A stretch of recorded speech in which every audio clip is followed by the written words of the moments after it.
Greetings, fellow Kerbalnauts. This is the last video for the Kerbus, I'm afraid. Wasn't quite able to get it to be an SSTO, as you will see. This is where it's going to be up to. I've sped the video up to 4 times, and I am, of course, in post-commentary narration mode. So, huge problems with this thing. The Squished Frog Mark IV was absolute joy to build, joy to fly. Going through this entire process with it was a joy. Absolutely loved doing it. And then, of course, the finishing product for the Mark IV, wonderful. Love it. However, the Kerbus is somewhat bigger, somewhat heavier than the Squished Frog, which creates a problem. There's a distinct lack of larger parts in KSP, which causes a bit of an issue, i.e. having to use some custom parts, having to use parts from mod packs, etc, etc. And yes, as you can see, once this thing gets up to altitude, until you start picking up speed, it loves to be unstable.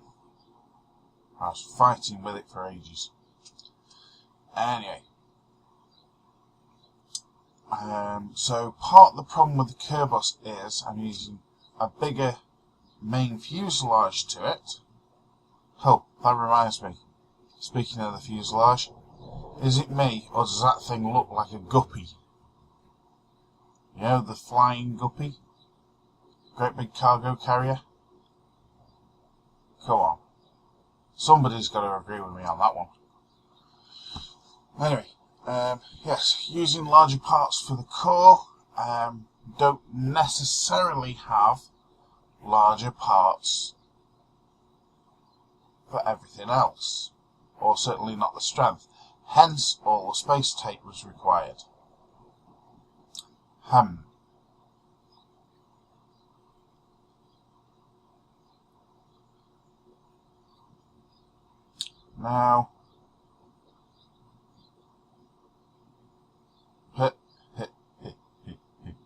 yeah, I managed to do a flat spin at 25,000. Yeah, I managed to get a load of flame outs on the engines, as you can see. But anyway, I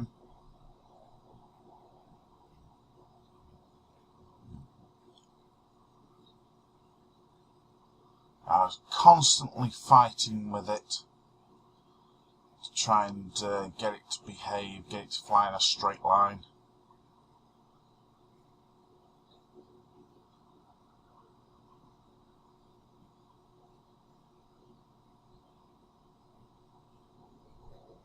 But it wasn't far off. I mean, this one's probably the worst attempt to get it into space, the worst results of getting into space. I've had some where I got it up to 75,000 apogee, and the perigee was 40,000. It's almost there, but just not quite. And of course, getting it back to that point was nigh on impossible. But as you can see, if you go through all the videos and watch them carefully, I will show you some of the problems that I had building this, and I'm pretty sure most people would agree that it's been a royal pain in the backside. Rear end, sorry. So yeah, I like the concept. I think having a Kerbus on hand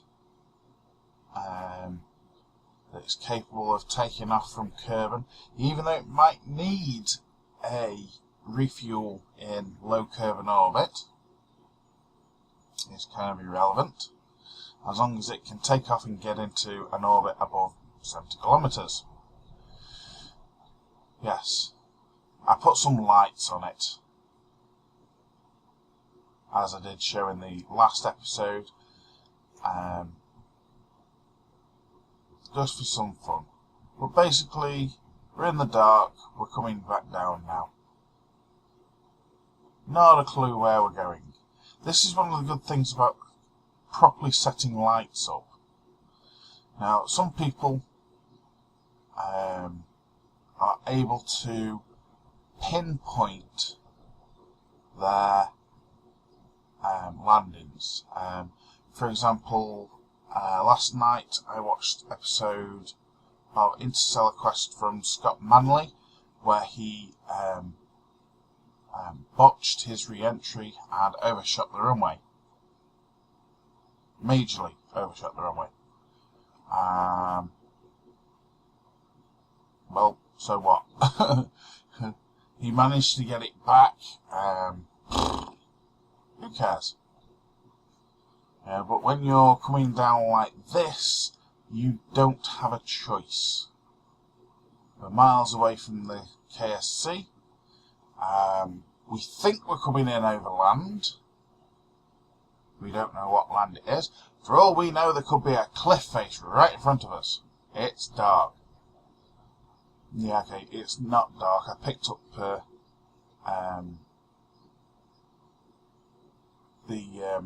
camera a touch, just so you can see little bits of the ground, so you know what's coming. But still, on most people's monitors, it would be white, black.